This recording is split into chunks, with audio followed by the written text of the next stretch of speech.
Wait লসের জন্য প্রত্যেক দিন ঠিক কতক্ষণ স্কিপিং করা উচিত বা লাফ দড়ি খেলা উচিত।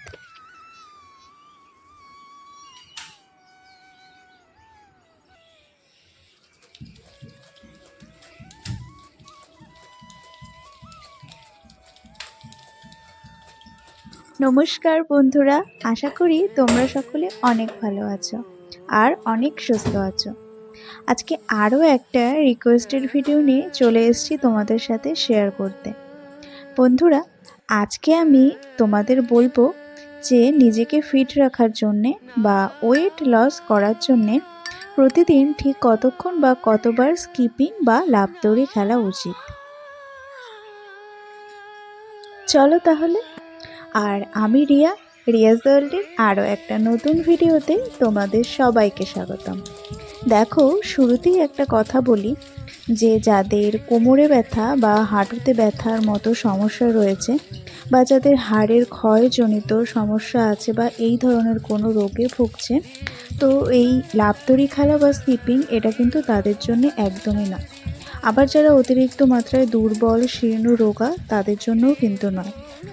আর আমি বলতে চাইছি যে যারা শারীরিকভাবে সুস্থ এবং প্রেশার নর্মাল, অবশ্যই শুধু তারাই এটা ট্রাই করবে ওজন কমানোর জন্য আর নিজেকে ফিট রাখার জন্য। এবার আসা যাক আসল কথায়। লাফ দড়ি খেলার সময় সবসময় জোড়া পায়ে লাফাতে হবে এবং ঠিক ততক্ষণ লাফাবো যতক্ষণ না শরীর থেকে ঘাম ঝরছে। ঠিক তোমরা ভিডিওতে যেমনটা দেখলে তেমনটাই কিন্তু করবে। আর যারা প্রথমবার এটা শুরু করছো তারা প্রথম একদমে 30 বার করে খেলার চেষ্টা করো। যদি তার থেকে বেশি করতে পারো তো সেটা খুবই ভালো। মোটামুটি তোমরা যারা প্রথমে স্টার্ট করছো 20 থেকে 30 বার কিন্তু করার চেষ্টা করো। এইভাবে দম রেখে রেখে কিন্তু বারবার তোমাকে জিনিসটার পুনরাবৃত্তি করতে হবে। অর্থাৎ প্রথম স্টেপে 30 বার করলে আবার খানিকক্ষণ দম নিয়ে 30 সেকেন্ড থেকে 60 সেকেন্ড মতো দম নিয়ে আবারও কিন্তু তোমাকে পরের বার 30 বার করে খেলতে হবে। এইভাবে কিন্তু 4 থেকে 5টা স্টেপে তোমরা প্র্যাকটিস করতে পারো। এবং প্রথম দিন যে তোমরা 30 বার করছো, তারপরের দিন কিন্তু তোমাকে আরেকটু বেশি করে করার চেষ্টা করতে হবে। অর্থাৎ প্রত্যেক দিনই একটু একটু করে কিন্তু এর মাত্রাটা বাড়াতে হবে। ধরো, যদি প্রথম দিন 30 বার করো তাহলে তার পরের দিন কিন্তু 50 বার করার টার্গেট রাখবে, তার পরের দিন 80 বার একদমই। এইভাবে প্রত্যেকটা দিন আস্তে আস্তে কিন্তু বাড়িয়ে করতে হবে। প্রথম দিনই কিন্তু বেশি করে করার চেষ্টা না করাই ভালো, কারণ তাতে কিন্তু নানান রকম সমস্যা হতে পারে। আর ততক্ষণ অবধি স্কিপিং করে যাবে বা লাফ দড়ি খেলবে যতক্ষণ না শরীরে গরম লাগতে শুরু করে এবং শরীর থেকে ঘাম ঝরে প্রচুর। প্রত্যেক দিন 10 থেকে 15 মিনিট স্কিপিং করা যেতে পারে। ধরো, তুমি যদি প্রথম স্টেপে অর্থাৎ প্রথমবারে 50 বার করছো, তো তারপরে কিছুক্ষণ দম নিয়ে তোমাকে কিন্তু আবার সেটা শুরু করতে হবে।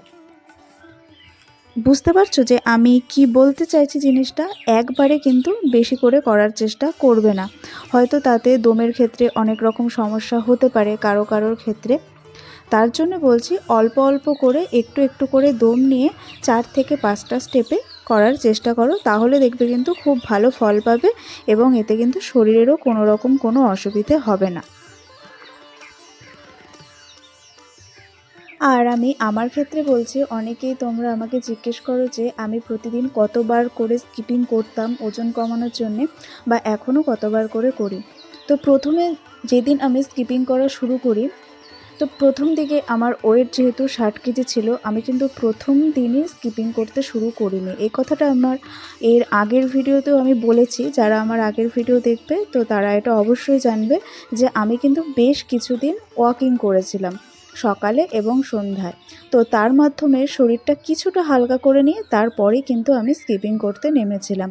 তো প্রথম দিকে কিন্তু প্রথম দিনে আমি অনেকটাই করতে পেরেছিলাম, একদমই 100 বার, তার থেকেও হয়তো বেশি পারতাম। কিন্তু আমি দেখলাম যে এর থেকে বেশি পারলেও আমার একদিনে অর্থাৎ প্রথম দিনেই কিন্তু বেশি করে করাটা উচিত না। তো আমি এইভাবে কিন্তু 100 বার করে প্র্যাকটিস করার পরে তারপর ওই কিছুক্ষণ দম নিয়ে 15 সেকেন্ড মতো, তারপর আবার কিন্তু পরের স্টেপে আবারও 100 বার করতাম, বা তার থেকে যদি বেশি করতে পারি তো সেটা করে নিতাম।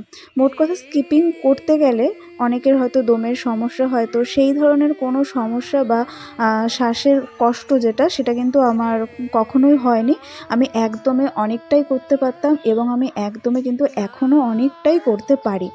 আমি প্রায় 20 মিনিট অবধি বা 25 মিনিট অবধি প্রথম দিকে কিন্তু স্কিপিং করা শুরু করেছিলাম।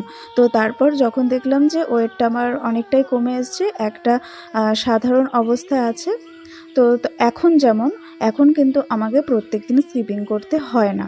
আর প্রত্যেকদিন যদি আমি স্কিপিং করি তো সেটা কিন্তু এই অবস্থায়, মানে আমার এখন যেহেতু ওজন ঠিকঠাক আছে, তো সেটা কিন্তু শরীরের জন্য আরও খারাপ হতে পারে। ওই যে কোনো জিনিসই বাড়াবাড়ি হওয়া ঠিক না, ঠিক যতটা দরকার ঠিক ততটাই কিন্তু আমাদেরকে করতে হবে। আর সেটা যদি না হয় তাহলে কিন্তু সেটা অন্যরকম বা খারাপ ফল হতে পারে। তো আমি দেখো অনেকটা করে করেছি বলে আমি তোমাদেরকে বলবো না তোমরাও অনেকটা করে করো। তোমরা ঠিক যতটা পারবে ততটা করেই করার চেষ্টা করো। তোমার শরীর যতটা পারমিট করবে তুমি কিন্তু ততটুকুই করার চেষ্টা করবে। তো এটুকুই আমার বলার ছিল। তো এই বিষয়ে যদি তোমরা আরও জানতে চাও তো ইউটিউবে আরও অনেক ভালো ভালো ভিডিও আছে, তো সেগুলো তোমরা ফলো করতে পারো। আর আমার আজকের ভিডিওটা এতটুকুই, আর বেশি বাড়ালাম না। কৃষ্ণাদি ভাই, তুমি আমাকে অনেক রিকোয়েস্ট করেছিলে এই ভিডিওটা বানানোর জন্য, তো আমার একটু দেরি হয়ে গেল বানাতে। আসলে আমি কিছুদিন ধরে একটু সমস্যায় আছি সেই কারণে। তো আশা করি তুমি তোমার উত্তর পেয়ে গেছো। তো সকলে ভালো থেকো, সুস্থ থেকো, এখানেই শেষ করলাম।